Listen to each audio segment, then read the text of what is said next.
Welcome in to the DNVR Avalanche podcast presented by DraftKings Sportsbook. Use code DNVR when you sign up for a new account to get amazing odds boosts. I'm your host, Rudo, joined by AJ Haefele.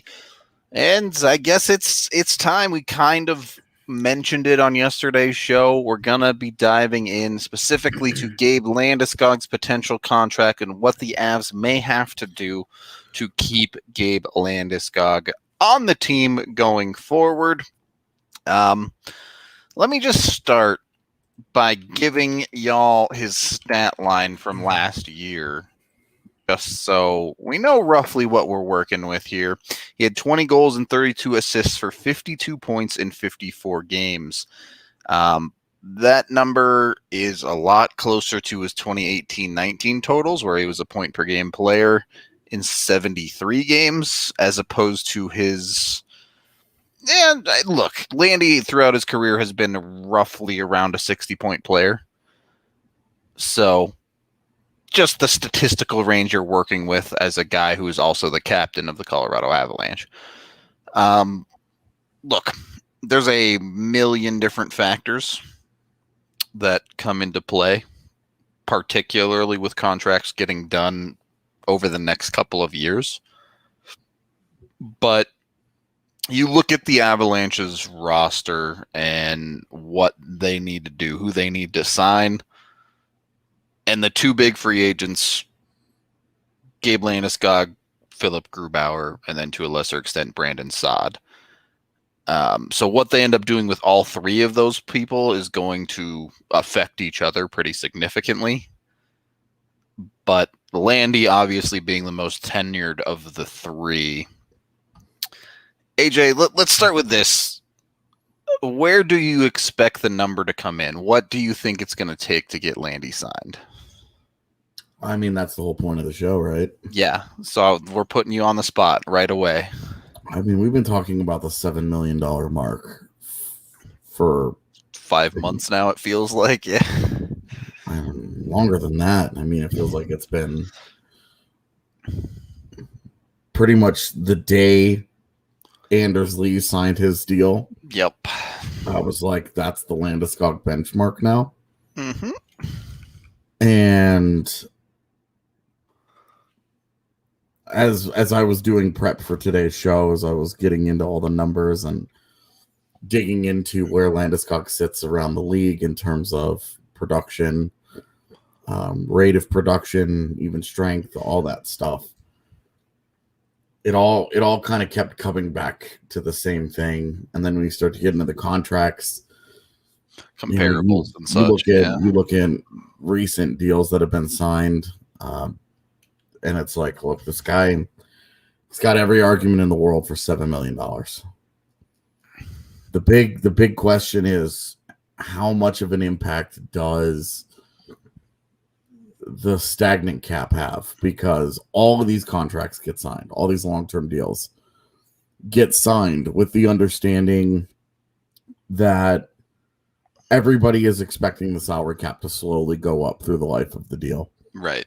You know, there might have been a year where it doesn't go up very much or it stagnates, but overall, contracts get signed under the assumption that in 7 years, that will be a lesser percentage of a team's cap hit than it is at the start. Yeah, exactly. Then it becomes it becomes a much harder conversation when that's not the case, right? Because we saw and like, look, last year's UFA probably will not be representative of this year's. Teams will actually have some money, because they will have had a year to have planned for flat cap. So they didn't go out and get themselves in much trouble last year. They have known this was coming. Whereas last year it was a surprise. Everybody thought that last year was supposed to be a big boon. You know, before the pandemic started, there were projections that the cap could go up as much as $7 million. Yeah. And for then it to have gone nowhere, and now it will stay at 81.5. That'll be the number. That's a huge complicating factor, because you look at last year's class, Tyler Toffoli gets 4 years and what, 4.25? Yep. From the Canadiens. Mike Hoffman technically signed a PTO, but that was only for them to play, for St. Louis to play tricky cap games, because they needed to put injury reserve stuff. Yeah. And I think he got 4.5 from St. Louis. So, and you're talking like Mike Hoffman's been a 20 or 30 goal guy for the last decade. You know, certainly the last 6-7 years that he's been nails when it comes to just being able to put pucks in the net. Now, Mike Hoffman's tough because he's a one-dimensional player who is a truly awful defensive player. But it was at least interesting, because we thought going into the offseason, these are guys. These are guys that are going to get paid big money. Mike Hoffman got a 1-year deal. Tyler Toffoli got 4 years at a number that nobody thought he was going to get. You know, I mean, you look at it, Tyler Toffoli made just a couple $100,000 more than Jonas Donskoy. So we're talking major effect. And, you know, with the operating assumption that the cap isn't going anywhere for the next few years, for up to as many as 5, depending on who you talk to and certain projections and all that. Let's just operate. Let's start, since we're starting our offseason right now. We're going to start our conversations under the assumption that the cap is flat for 5 years. 4 or 5 is the number we keep hearing. So. Yeah. So we'll just say 5. And all pods moving forward, all conversations moving forward, be under that assumption. Yeah, operate under that assumption that it will be 5 years, and then if it's less, then great. But for 5 years, just to make it an easy, we're on the same page about all of this. Yep. So I saw someone ask about it in chat. Look, the number we have heard, thought about, talked about is 7 million. Mm-hmm. Alan asks, does your number crunching take into account his previous comments about taking a deal for less to keep the group together? No, of course not. Yep. There's certainly a players say stuff all the time. It's totally irrelevant. Yeah. There's the only way that we will know if that's a thing is if he does it. Him saying a player saying they would be willing to take less. Cool. I mean, Taylor Hall said he wanted to win and then went to Buffalo, right? I mean, this is the same fan base that watched Paul Stastny say he would take a hometown discount and then left. I mean, he went home, not for a discount, but... So, like, we just went through this. Yeah. You don't ever listen to what players say publicly about that stuff. Because when push comes to shove, the money is the thing that talks, not what a player says. Yeah, I mean, obviously. Nathan MacKinnon did not do it on his last contract. That's not true. Nathan MacKinnon got less on his last contract because he hadn't broken out yet, basically. Yeah. Nathan MacKinnon signed there were a wave of deals that got signed all in a little clump together. And it was like Mark Scheifele, Johnny Gaudreau, Nathan MacKinnon, all those guys signed for Sean Monahan. All those guys signed right in the neighborhood of $6 million per. Yep. And every single one of those players has greatly outperformed those contracts. Yeah, by like a lot. Yeah. So, all of them. The market was just in the perfect spot for those guys to all get long-term deals. Yep. And none of them had performed at anywhere near the point per game pace that they were capable of. Yeah, like almost immediately after they signed. Almost all of those players had bigger breakouts right after. Yeah, McKinnon's was obviously like the big breakout. Doing this, I was looking through the salaries of everyone in the NHL, and right now Nathan McKinnon is the 61st highest paid forward.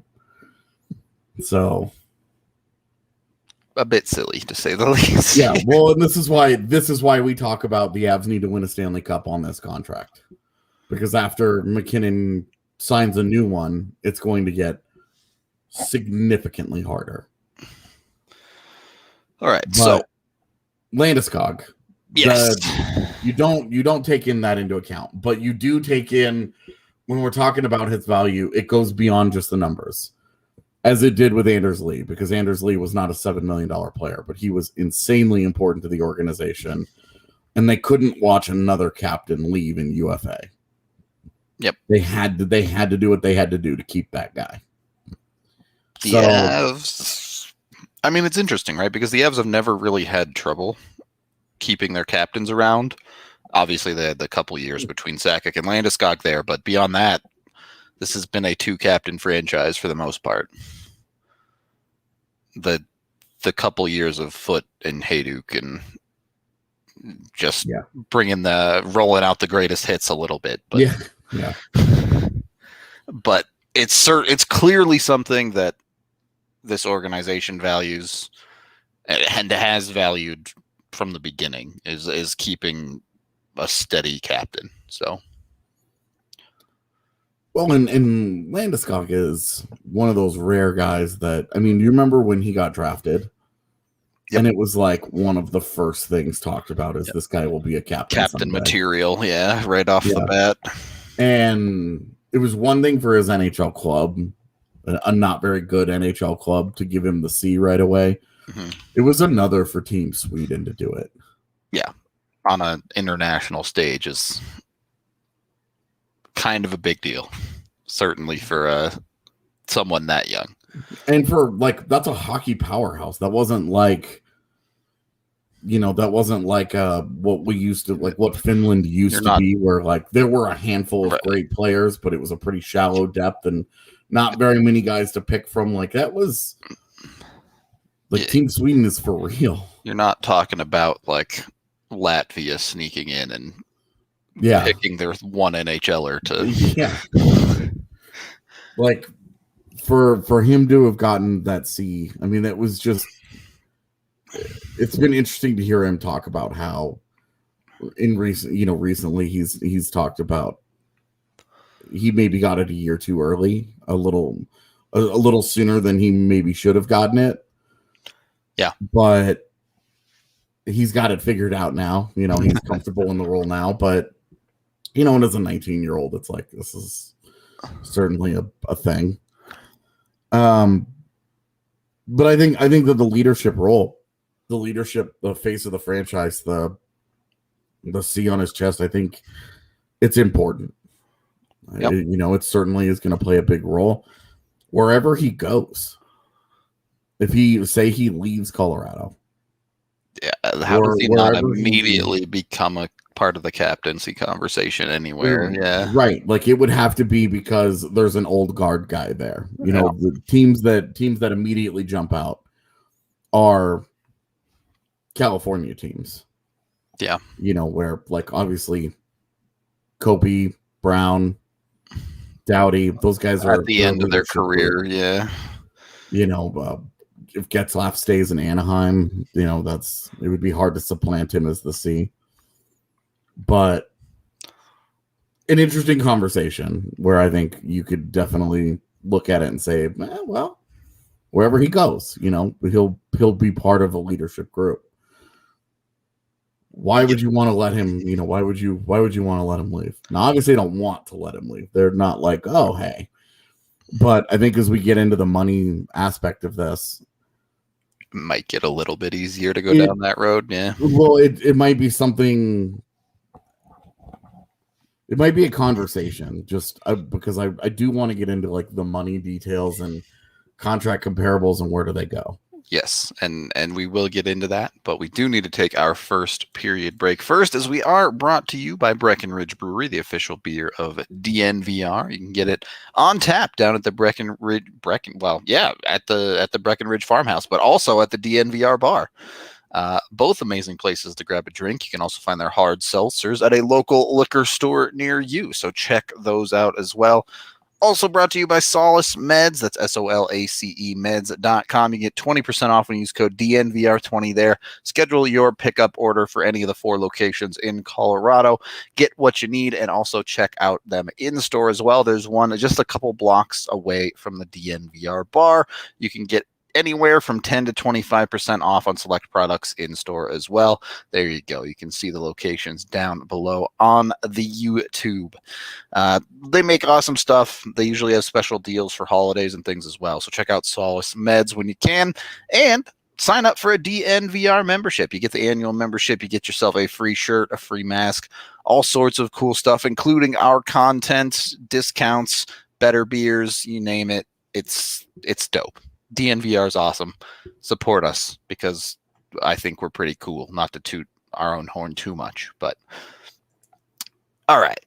Yeah, you get the free holistic stick as well. I think we're still doing that offer, so jump on that. Second period of the DNVR Avalanche podcast, presented by DraftKings Sportsbook, with Rudo and AJ coming at you. A couple things as we dive into these numbers. We dive into potential comparables. First of all, of the Avs major free agents, would you rank Landeskog number 1 as most likely to be back? Or number 2? Or number 3? Because realistically, it's not going to be any lower than that. Are we counting RFAs? No, UFAs only. Okay. Then 1. Makar would be 1 if we were counting RFAs. Yeah, but yeah. Exactly. That's why I was asking. Then Landeskog is 1. Okay, cool. That's where I would put him as well. It should be understood that we are operating from a position of this dude's not leaving. Yeah. But we want to have an honest conversation about the landscape, what it looks like, all of these things. Any chance I get to nerd out about Sam Reinhart, I'm going to do it. So, yes. I do want to make it clear. Personally, we don't think he's going anywhere. No, do not. I don't expect anything but Gabe to be captain for life in Colorado if he wants to be here, basically. Yeah. Same. So, with that ground being set, looking at some of these comparables, I mean, there are 2 that really catch my eye right at the $7 million mark. Those being Max Pacioretty and Evander Kane. Obviously, we talked about Anders Lee as well. The reason I pick Pacioretty and Kane is Pacioretty got a 4-year deal in 2019-20. A little bit older than Landeskog, so maybe that's a smidge on the short side. This is where... Yep. Yeah. And then Kane, his contract was a couple of years ago, but he got the big 7-year deal. I mean, obviously ignore what's going on with Kane off the ice and the bankruptcy stuff, but... Totally irrelevant to this conversation. Right. Exactly. So the Kane deal would be signed when he was 27, which is 1 year younger than Gabe, or a year and a half younger than Gabe, I guess. Kane's deal was signed when he was 26. He was that young, right? So a couple of years younger than Gabe at that point then. Yep. That's why I thought it was interesting. You picked the 2 that are on the either side of him and ignored the Anders Lee, who's right on the nose. Well, I mean, that's my point, is you look at these 2 and you kind of probably come somewhere in the middle to that Anders Lee deal, but I wanted to give some context because we've talked about the Anders Lee deal quite a bit as a good comparable for Landy. Yep. So those are kind of the contracts that I'm using to fall in between. You could talk about someone like a Matt Tkachuk as well in that range.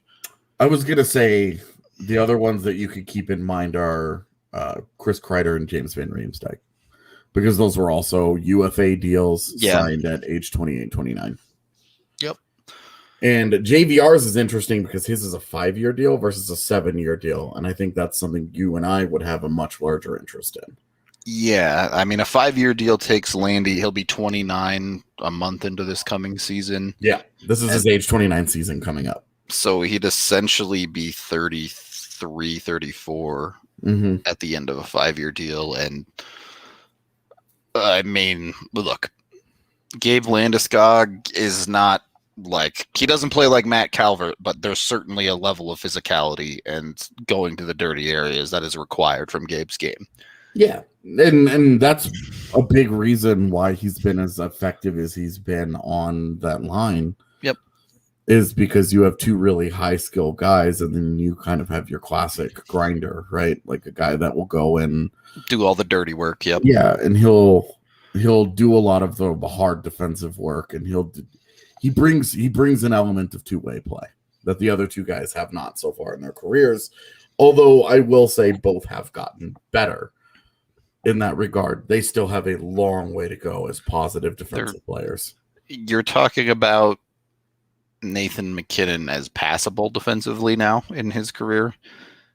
And Rantanen, you're talking about, well, at least he's not a total anchor in the defensive zone. Right. So obviously it's in the specific case of the three-headed monster, especially Landy's defensive ability matters quite a bit. Yeah. You also see he is essentially the face-off man if those three are going to be together, certainly at least on the one side. So there are some other aspects to that specifically where I don't want to drift too much into this conversation, but do you kind of consider Landeskog at least a contract value as a center because of those things like that? No. Okay. I agree, but the conversation of play Landy at center was one that came up more than a few times this year. Well, and there were a couple of those. Center, yes. There were a couple of those zombie lineups where it was like they've got to do something, and that was the solution. And it worked pretty decently, honestly. Yeah. So it's just a conversation that's out there. Yeah, certainly going over 5 years, I think, does start to get scary. Yeah. I mean, if you go, so they go a 7-year deal, he's 36 when it's done. Yep. And look, if Landeskog does want to be in Colorado for his career, it's super easy to say, all right, here's your $7 million for 5 years, and we'll just do 1 or 2 year deals until the cows come home if you want to stick around, you know? Just keep offering him the next contract as long as he wants to be here. But yeah. So two other. So I want to also bring up TJ Oshie's contract. Sure. Because I also thought that was an interesting one because he signed it at age 30. He took an 8-year deal. Now, because he got the 8 years, the AAV is a little bit lower. Yep.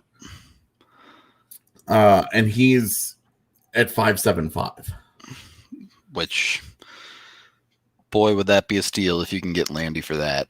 Okay, well, that won't happen, but obviously. Honest question here: if they could agree to, say, an 8-year deal. And in exchange, that takes him through that age 36 season and expires when he's 37, essentially. Yep. If he takes that deal, the trade-off has to be a lower number. Yeah. I mean, it has to be. And the question is how much per year do you give up? I mean, personally, I'd be looking at maybe like 6.25. Because if it's 6.5, that extra $500K is not worth it. I agree. For me. But if you start getting to 6 flat, you're saving $1 million a year. Say 6.25. Sure. Because while we're talking about $7 million is kind of the benchmark here, he is out. It is important to note every single one of these contract comparables that we're talking about, he has more career points than. Yep. if this was not a flat cap era, the year that he had, we're probably talking about him closer to the $8 million range, honestly. Certainly 7.5, I would say. I think we're talking about, personally, I think we're in the 7.5 million range anyway. Already, sure. And I think that if it were not a flat cap, we would be looking at 8.5. Yeah. Somewhere. Because I know there will be some sticker shock when I talk about that, but like keep in mind that if we were not in a flat cap, the cap would be 90 million now. The cap would have taken a big jump last year, and it would be getting ready to take a massive jump this year. Yep. Because of expansion, and then another massive jump next year because of TV deals. So, I think without that, it would be. Yeah. It would be a much higher number. So, yep. This, I think, where we're talking. So, if we use the TJ Oshie thing, now he's a couple years younger. Well, right now he's 28, but for all intents and purposes, he's 29 because he will turn 29 as the season starts, basically. Yep. Which is why when I said 7 years, it was like. Yeah, I said 36 because it expires when he's 35, but his next contract begins in his Landy's birthday is at a similar time frame, for the record. Yeah. So that's just what I mean when I say that. With Landy, an 8-year deal, if it would have to be 6.25 or lower. Yeah, I'd be shocked if he took less than 6.25, but yeah. Yeah, I mean, if he takes an 8-year deal, that's $6 million. You're talking. Sorry, you sign it today. Sure. Yeah, or just get the courier to sprint that thing to the NHL offices. Yeah, you sign that today. But if they go 8, there's got to be some give from the player on AAV. Yep, because there's a good chance somewhere in those 30s he stops being worth that money. An interesting conversation on this I see chat talking about. Do you think many guys will want to extend past 2026? That is when the current CBA is up. The thing about 2026 is I don't know so much about the CBA, but you're talking about a lot of players that are going to want to sign that next contract as the cap starts to increase again. Mm-hmm. It's an interesting situation with Landy specifically because realistically, when the cap starts to go up, Landy is going to be entering, if not already, into the twilight of his career. Mm-hmm. So Landy may never get the chance to really sign that big deal. Now, there is a conversation that I'm guessing we're going to mostly brush off. But if you're Landeskog, do you take a 2 or 3 year deal here to try and get closer to that cap increasing and try and get another big contract? Yeah, so this is why I brought up the Oshie deals, because that's one extreme. The Pacioretty deal is the extreme on the other side. Right. Extreme. Like, it's still a 4-year deal. Right? Relative term, yeah. Yeah. So because I think we're about to see some guys in their 30s make decent money this year. We talked about Alec Martinez on yesterday's show. Now, obviously, he's a defenseman. Their value tends to hold up a little better than wings.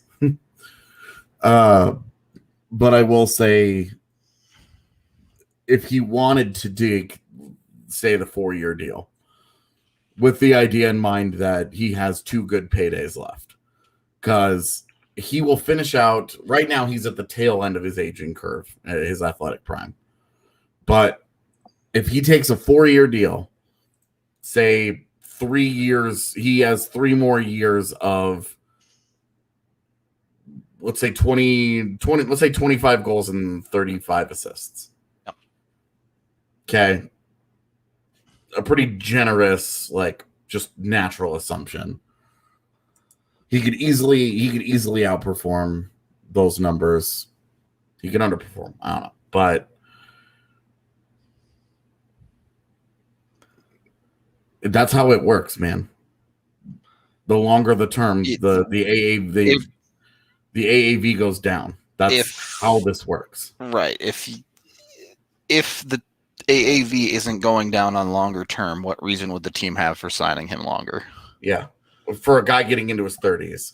If, like, when we have the Cale Makar conversation maybe tomorrow, it's a totally different approach. That's because you're buying UFA years of his prime at that point. Well, you're buying his 20s is the conversation. Exactly.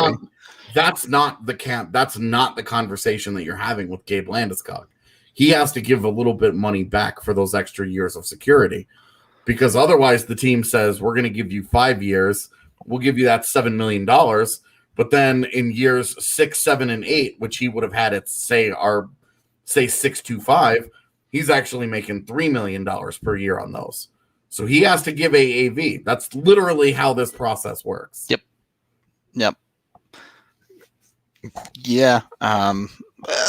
There's a handful of conversations that I will continue to get into, but let's get to this super chat really quick. Thank you very much, Nick. AJ, would you do Kadri at 3rd and 7th for Sam Reinhart? I would certainly do that, but Buffalo wouldn't. Yes.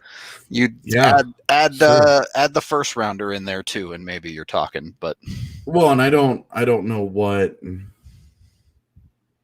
I mean, if I'm Buffalo, no. Right.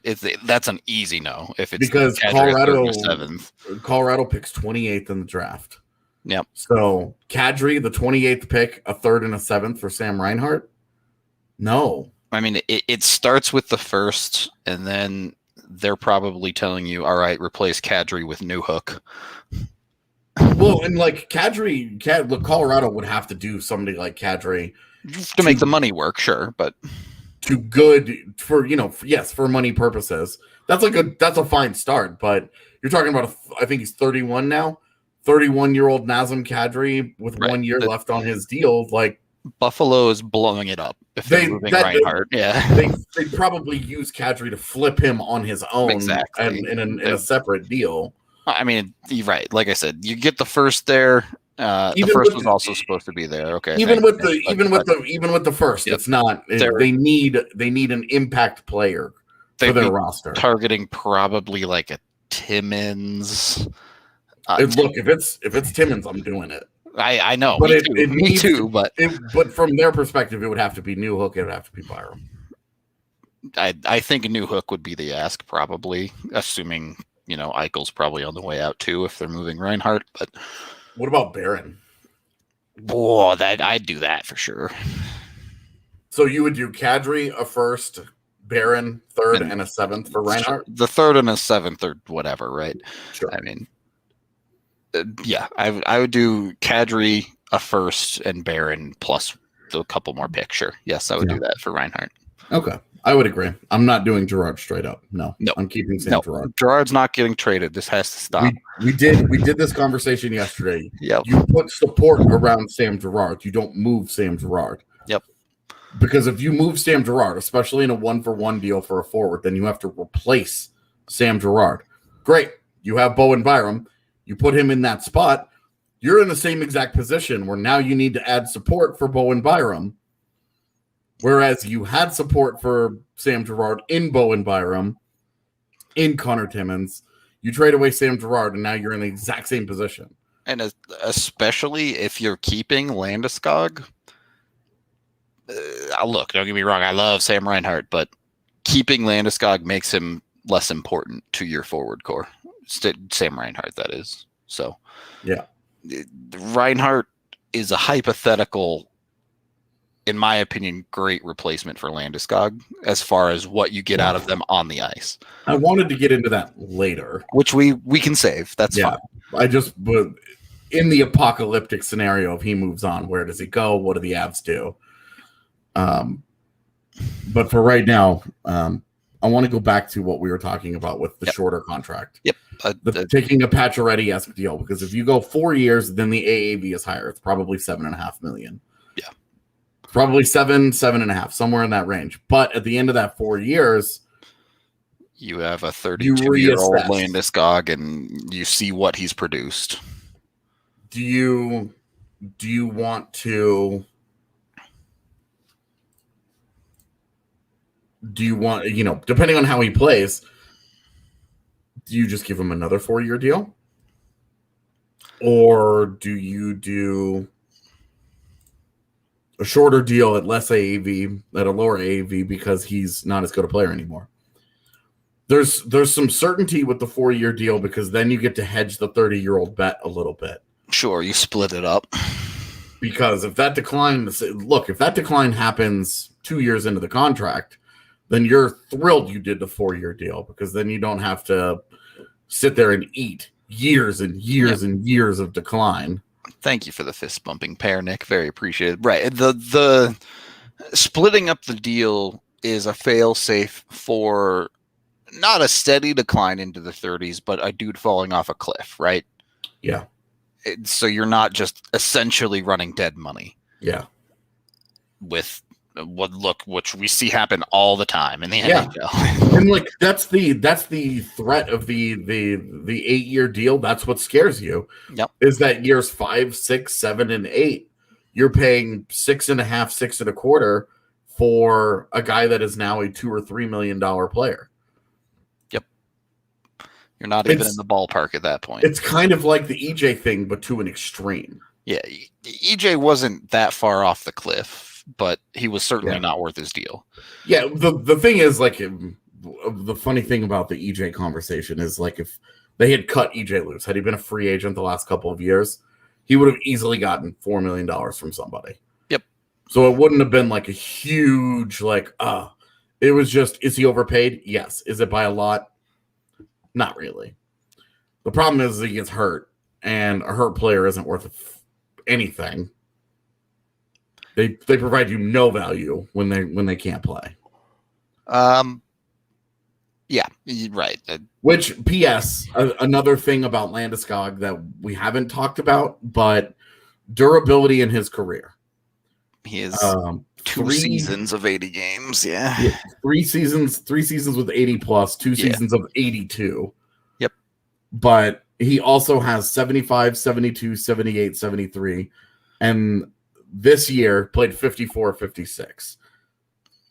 So his sophomore year, where he only played 36 games, and I think that was the lockout shortened year anyway, so there were only 48 games to be played. I mean, you can realistically expect him to miss about 10 games a year. Yeah, and then last year when he played 54 of 72, that was his most injured season. Yep. When he played 54 of 72. Otherwise, his durability has been fine. Yeah, if postseason, 45 points in 49 playoff games in his career. Is he a superstar? No. But that's first line level production, yeah. He's shown up. He's been solid. Yes, it was concussion his second year. Yep. Brad Stewart ran into him with an elbow at the blue line. Yep. Thankfully, Landy really doesn't have any history of concussions beyond that one, but yeah. Did change him a little bit, and he was not the same player as he was his rookie year. Lost a touch of aggression there on the physical side for sure, but yep. So the durability, I think, is another important factor in the Landeskog conversation. He continues to be healthy. Yep. You know, but you never know how a body is going to age, especially as he gets into his 30s, and a guy who does have a physical element to his game. You never know. But at least to this point, you're not looking at it and going, this guy's missed a lot of games. Well, and I know we've talked about this before too, but what pays in the NHL? Goals. And the automatic 20-goal guy. Automatic. So 10 seasons in the NHL, 8 of them have been 20-goal seasons. The 2 that weren't, the concussion-related second year, where he only scored 9 goals. 2016-17, when the Avs were the unluckiest offensive team ever, and he had 18 goals. Yep. That's it. Otherwise, 8 of 10 seasons, 20-goal guy. 1 year at 30. So you're not really talking yourself into him being a 30-goal guy.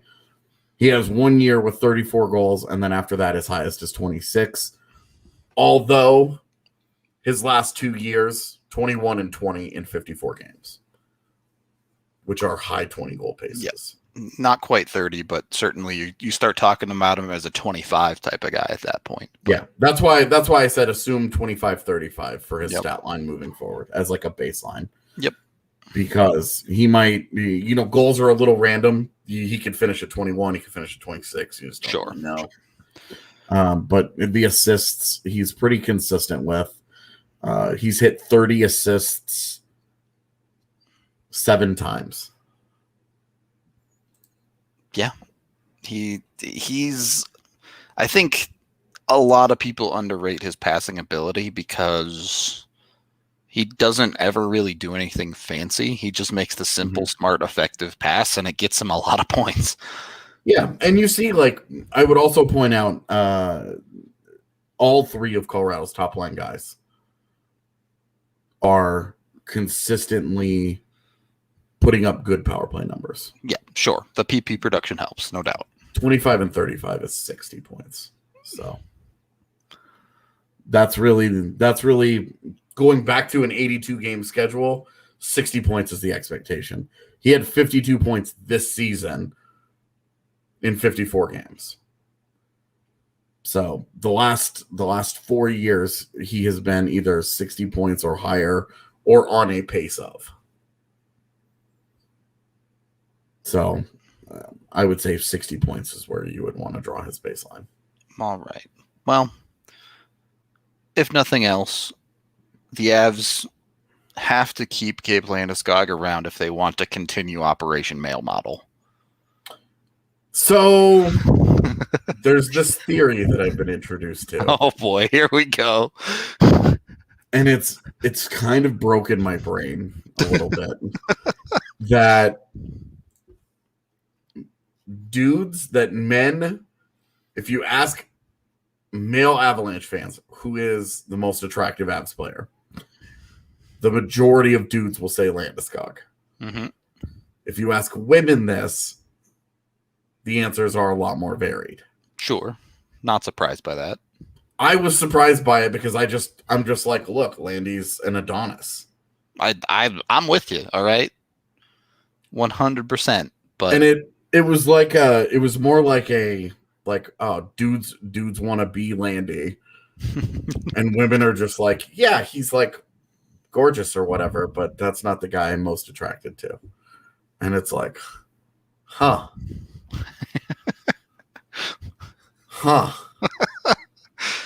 Dude, the girls love Berkey. Girls love Ryan Graves. Yeah. Ryan Graves is very popular. He's a killer. Yeah. Tyson Jost is like the cute guy. Yeah, for sure. It's crazy. And then you have EJ's smile without his teeth in. But yeah. Bednar, definitely a silver fox for sure. Somebody, I was recently asked who's the most unattractive Av, and Dubnik was my answer because I couldn't come up with another one. Yeah, EJ didn't really play this year, but I think it might be EJ. Really? Yeah. You think it's EJ? I don't think it's EJ. I think EJ is a really good-looking dude. He just has... the flow's a little too greasy, I think, and then the teeth when he smiles are just hilarious. But yeah, he's got the here and there teeth. Yeah. Some are here and some are there. Exactly. Yeah. Exactly. There's multiple gaps going on. But yeah, I don't know if I could come up with and even EJ, these are pro athletes, right? Personal fave is Jost. See? This theory was correct. This individual, who I don't think is a regular podcast listener, but if she listens to this, she was correct, and it freaks me out. Yeah, we do have to take our second period break here as we continue thinking about the least attractive Avs player. But if you want your male model to look a little bit more like the male models of Colorado, head on over to manscaped.com. Get yourself 20% off with code DNVR20. Or, you know what? Father's Day is coming up. You need to get your dad a gift. He can take care of his package with Manscaped as well. Great deal. Great gift. Look, you can go beyond just the Lawnmower 4.0 and all of their exfoliation gels and all of that. You can get them stuff like breath mints and things too. Look, all right? Even denim daddies need to take care of their package. It is what it is. Everyone's got to do it. So head on over to Manscaped, use code DNVR, get that 20% off and free shipping on their new Perfect Package 4.0. There is no alley today, chat. I have free reign to say whatever I want.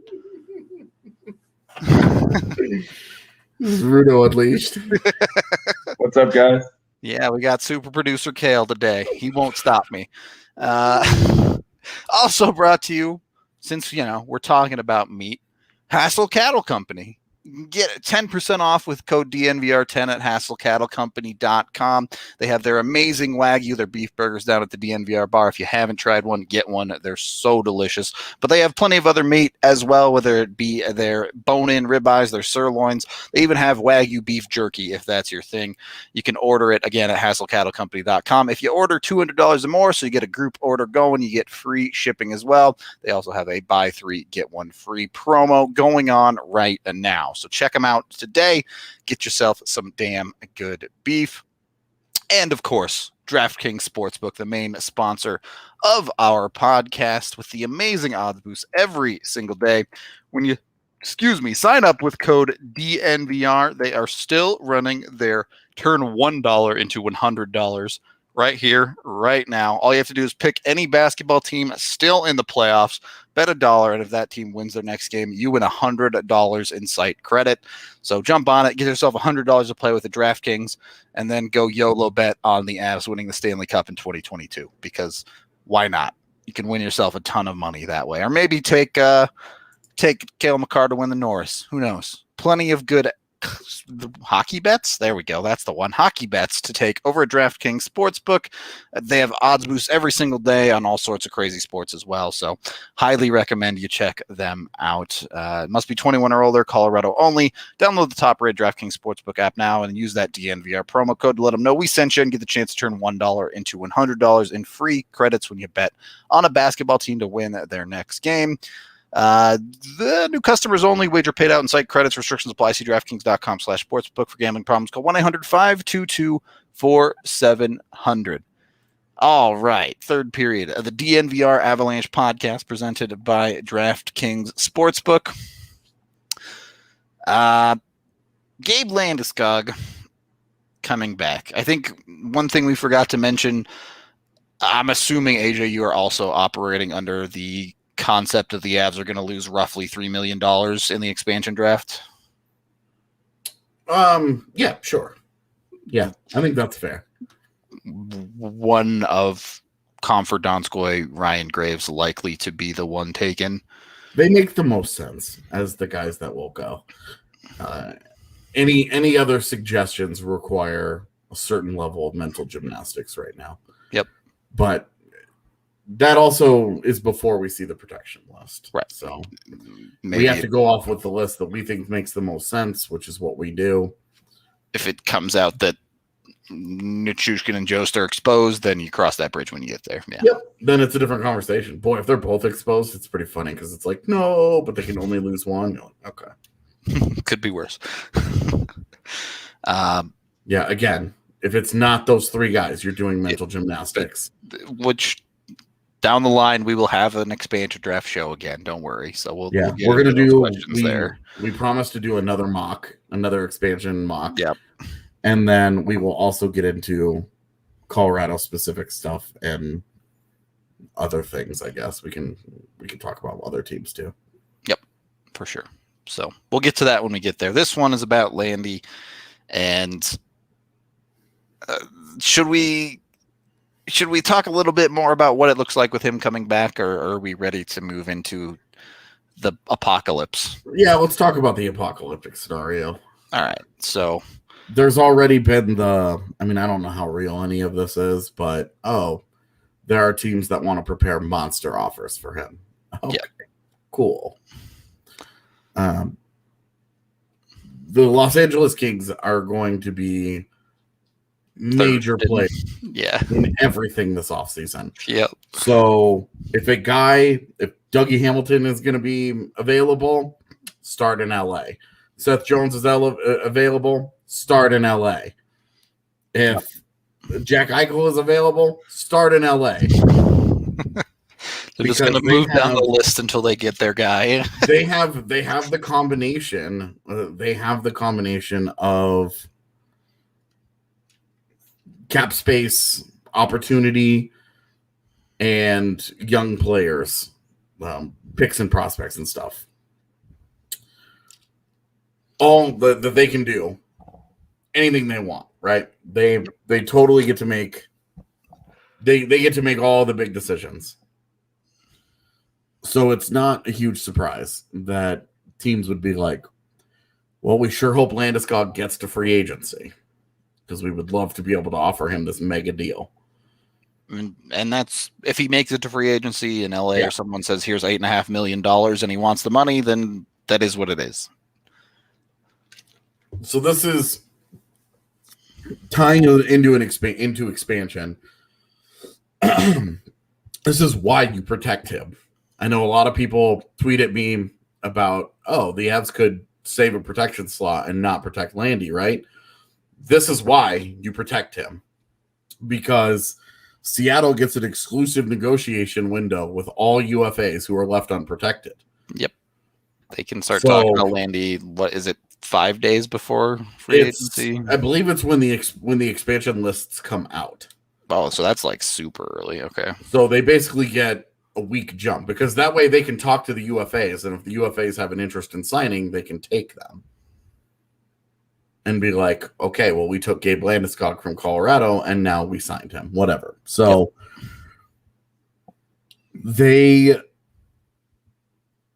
Seattle gets to talk to him, and with no counter offer, with nobody else that can play into it, only Seattle can look at Colorado's cap situation and say, we have no players. We can offer them $9 million. Yep. And Colorado has to draw the line in the sand and say, I mean, there is no way Colorado can pay Gabe Landeskog $9 million. They cannot. They have to draw a line somewhere. So if we start to get into expansion draft week and Landeskog isn't signed, it's time to get nervous. Yeah, it'll start to ramp up for sure. Yeah, that's when you start to get nervous, because when he has a chance to go into the market and talk to teams, Colorado is going to be hamstrung by the decisions that they have to make. The max that they can pay, yeah. So they are only going to have so long before they have to really start to worry about it. If he wants to go into free agency, look, if Colorado makes him a good, fair, competitive offer, I don't think there's any reason for him to, but Landy is going to stay. Yeah, I agree. He wants to be here. He's made it clear that he wants to be here. He started his family here. His roots are here. He wants to do it with this organization. The team is really good. He can compete. He's going to be in the postseason. He's on his way to having his jersey retired with or without a Stanley Cup, to be honest with you. There's every reason for him to stay. Yeah. There are lots and lots of reasons to stay, but if he gets into free agency, suddenly $9 million per year for 7 years, and Colorado's like, we'll give you 6.5 over 8. Yeah. That extra $20 million adds up quick. Eric Johnson did sell his horse named Landeskog, I believe. So bad sign there, maybe. Yeah. The bromance is over. So that's the number one reason that you do not leave him unprotected. Is because then another NHL club has freedom to roll in and start talking to him and be like, here's your money. Yep.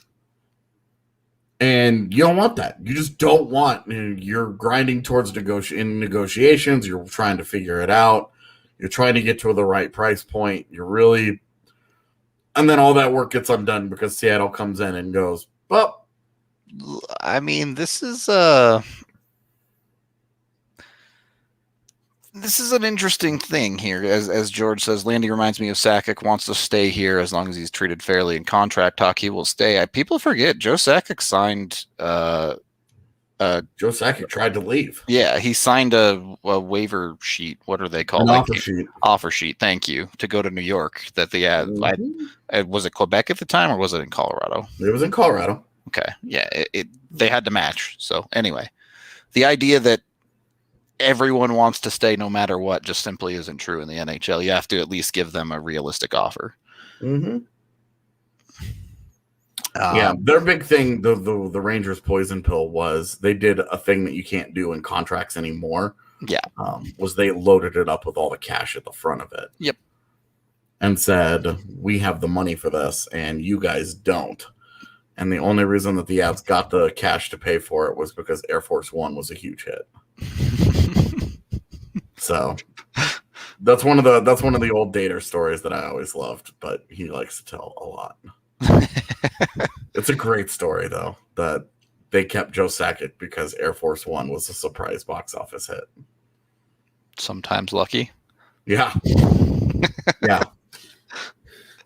But that's a great example of why you don't want other teams talking to dudes. Yep, exactly. Talking to your players, because they go into that market. It's real hard to get them to come back. Like what Steven Stamkos did is the rarity, where he rolled into the market and then was like, "I'm good. I'll stay." Yep. Very much not the norm necessarily. Yeah. When a guy gets into UFA, he almost always leaves. So, yeah. Anyway, the Air Force One Joe Sakic story is well-worn territory. Just Google it. Yeah, it's out there. Quickly, in a universe where Landy doesn't come back, we've talked about Sam Reinhart. I think that's the first thing I do. Yep, just go to Buffalo. You know they're looking to sell. Here's the first Baron, whatever. At least figure out what they're looking for him. Mm-hmm. And then you have that conversation. And then 2, I saw someone ask it in chat a while ago. Who gets the C if Landy's gone, AJ? Because I don't think it's McKinnon. I give it to EJ. Yeah, if he's healthy, that's probably the answer. Even if he's not, you give him the C in the locker room. Ovi's not going anywhere, guys. Ovi would go back to Russia before he left Washington. Yeah, lying to yourselves. You think that guy's leaving the Caps? Yep. I don't know. We always said that about Chara with the Bruins, though. Yeah, but Ovi has actively said he doesn't want to play. He would go back to Russia. 9.1 is in August. Is that announced? That's the thing that impacts both of our lives significantly. Yeah, August is quite late. That's problematic. Anyway, different conversation for a different day there. In any case, yeah, I think. No, not Mac, because he's not what you want as your captain. Yeah, he's great with wearing an A. You want him part of your leadership group. You want him helping to set the tone, but the perfect A candidate. He can lead by scoring 1 billion points on the ice. Yeah, and do you guys, Mikko? No, he's just too much of a little brother. He's also people forget Mikko's only 23. Yeah, the way that McKinnon. Before I say this, I will preface this with, yes, I have absolutely no problem with how McKinnon conducted himself in the post-game presser after Game 6. Yep. I have no problem with the fact that he was salty and that he was pissed and that he was short with the media. I have no issues with that, especially a local media that had been going at him for struggling games for the last week or so. But that also, the way that he conducted himself, is a good example of why you don't want him as your C. Yep. Because it was a little petulant. It was a little tantrumy. And again, he's going at guys who have been writing a lot of negative shit about him. I mean, like, can I preface what you're saying with, not only do I not mind it, I wish there were more people in the NHL that showed a little bit more emotion in pressers and things, but that shouldn't be the guy that's your captain. I think that's a great way to say it. I have no problem with the dude like bagging on media that he's frustrated with, but I don't want that guy as the C. Yep. So, yeah. So no, I'm not worried about McKinnon re-signing. Yeah, the Avs will offer him back up the dump truck for McKinnon. Yeah, they will offer him the universe. Yep, that one's an easy one. So, anyway, it would be EJ. For me anyway. It would be EJ. I don't think there's really much more reason to continue this conversation because Landy's going to sign. Yeah. And Sam Reinhart is the first. Sam Reinhart is the immediate pivot. Yep. Because the Avs can move enough salary, go get him, do whatever they have to do. They've got enough young guys at both forward and defense that they can survive the move, and they get a Landy style of player. You drop him into essentially the exact same role in the lineup. Yeah. Yeah. I think they could do it anyway if they could free up the cap space. But if they could find, I'm all about. I'm all about that, man. You drop Saad and you end up finding a way to fit Reinhardt in if you find a way to the money, but a different conversation for a different day, perhaps. Yeah. So, we're not talking Brandon Saad really in depth on the show. Nope. Shows about Landeskog. We'll talk about Saad and Makar in future shows here, no doubt. Grubauer too. Yep. Look, we've got to get through 5-6 weeks of off-season shows. We're going to focus them on deep dives on one subject. Yep. As much as we can, because we're both easily distracted. I mean, well, this is it now. Every time y'all come into chat and want to know about Landeskog, we're linking you this show. Yeah. Just be like, here you go. Here's your Landy stuff. We did this. Yep. All right. So I think we're just about wrapped up here. Any final thoughts on Landy and his deal going into off season? Yeah, I think that's pretty much all I've got to say about it. All right. So Reinhardt's my plan 1, plan 2, plan 3. Yeah. If you lose Landy, you move heaven and earth to go get him, basically. Yeah. I'm not sure what a plan after that would be. Although I was thinking about post Nazem Kadri plans this morning and thinking about Adam Henrique and Henrique, huh? And then I was like, they're gonna pay more for an older guy. Yeah. I mean, who signed longer. So also, I'm good. Like Kadri plans also depend a lot on what Alex Newhook looks like next year. But yeah, that's a different podcast. We're gonna get out of here. Thank you everyone for watching, listening, hanging out today. We appreciate all of you. We'll be back tomorrow. Do we want to give a final contract prediction? Oh yeah, sure. You want to go first since you've been digging into all the numbers today? Yeah, I'm gonna go 7. I'm gonna go 7 years at 7.25. I am going to go 6 years at 6.8. I really, really, really, really want it to land at 6.9. Yeah. I want the nice contract so badly. Well, it is Landy, so based on his last deal, it'll be like a bunch of random ass numbers. Yeah. So the contract that he's on now is an AAV of 5571429. What was that, like his first phone number growing up? Like, what the hell did you get to that number? And like, it's an even number in the end because it's 39 million, but it was like the way they spread it out. Yeah. You're like, how did you decide that's the number? What in the world? So is that the secret that Scott's onto here? The contract will be 69696969. Yeah, great. I'm good with it. All right. There you go. You heard it here first. The nicest contract in the league. We are out of here. Thank you all again. Catch you guys tomorrow. Likely talking about more contract stuff.